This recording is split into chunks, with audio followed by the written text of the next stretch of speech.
केंद्रीय वित्त मंत्रालय ने मनी लॉन्ड्रिंग के खिलाफ कानून में बड़ा बदलाव करते हुए चार्टर्ड अकाउंटेंट्स, कंपनी सेक्रेटरीज को इसके दायरे में शामिल कर दिया। चार्टर्ड अकाउंटेंट और कंपनी सेक्रेटरी अपने क्लाइंट या कंपनी की तरफ से जो लेन देन करेंगे वह मनी लॉन्ड्रिंग रोधी कानून के दायरे में शामिल होगा। अब सीए और सीएस भी अगर वित्तीय लेन देन में किसी तरीके की गड़बड़ी करेंगे तो उन्हें भी एजेंसियों की जांच का सामना करना पड़ेगा। सर, ऐसा क्यों किया गया और कौन कौन से लेन देन इस दायरे में आएंगे?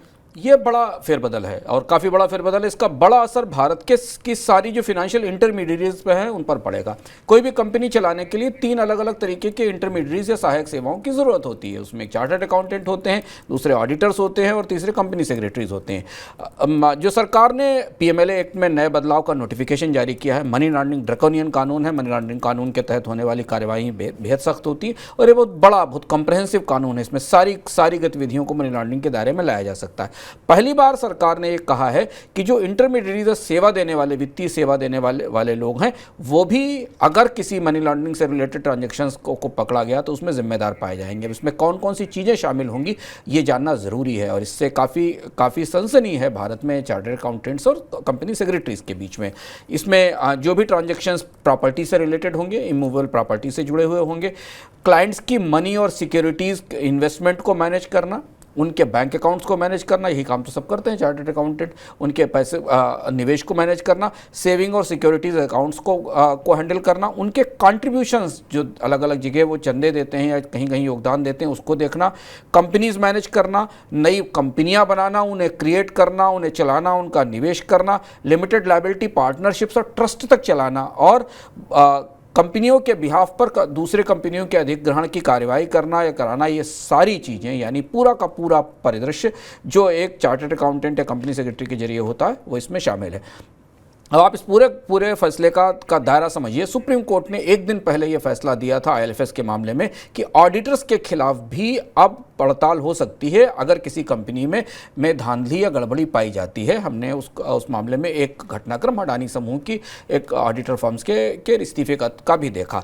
अब आपके सामने पूरा परिदृश्य दिखता है कि कंपनियां चलाने में जो तीनों महत्वपूर्ण इंटरमीडिएट्स हैं, चार्टर्ड अकाउंटेंट, ऑडिटर्स और कंपनी सेक्रेटरीज, ये तीनों अब उन कानूनों के दायरे में आ गए हैं जिनमें आमतौर पर कार्रवाई कंपनी के मालिकों प्रवर्तकों के खिलाफ होती थी। इनकी सेवाओं को लेकर इन पर सवाल नहीं उठाया जाता था। ये पूरा का पूरा चार्टर्ड अकाउंटेंट और कंपनी सेक्रेटरीज की जो समिति है ये केसेस पे रिएक्ट करेगी, ये पूरा प्रोफेशन केसेस पे बात करेगा। इसके बारे में बाद में पता चलेगा। पर ये बेहद बड़ा कानून है और इसके बाद कंपनियों को अपने चार्टर्ड अकाउंटेंट्स की सेवाएं लेने में भी दिक्कत होगी।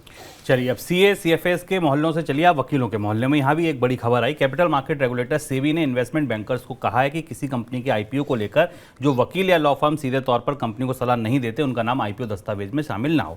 दरअसल होता क्या है कि जब कोई कंपनी आईपीओ लेकर आती है तो उस समय इन्वेस्टमेंट बैंकर हायर किया जाता है जो ये बताता है कि उसने सभी जरूरी कंपनी के खातों को जांच लिया है, दस्तावेजों को देख लिया है और इसके लिए वो वकीलों की मदद लेता है। लेकिन सेबी का कहना है कि आप उन वकीलों की सेवा लेते हैं, उनका नाम आप कंपनी के आईपीओ दस्तावेज में शामिल ना करें। क्यों कर रहा है सेबी ऐसा? सर, सेबी ऐसा इसलिए कर रहा है क्योंकि आईपीओ दस्तावेज में जिन जिन के नाम आते हैं उनको कुछ डिस्क्लोजर के नियम पालन करने पड़ते हैं।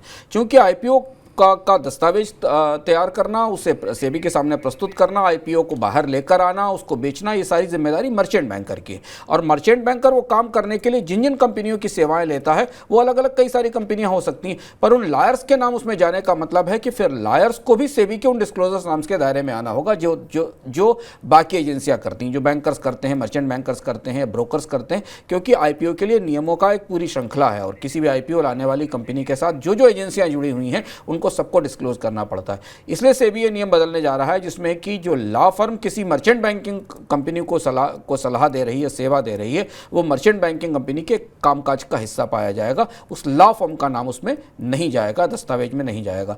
लॉ फर्म्स ने इसके सहारे काफ़ी फायदा भी उठाया है क्योंकि उन्होंने अपने आप को लीगल एडवाइजर बताया और लीगल एडवाइजर के जरिए उनको बिजनेस बिल्ड करने में मदद मिलती है। लेकिन सेबी शायद इसलिए कर रही है क्योंकि इन कंपनियों से भी फिर डिस्क्लोजर्स मांगे जाएंगे जो शायद अभी नहीं मांगे जाते हैं।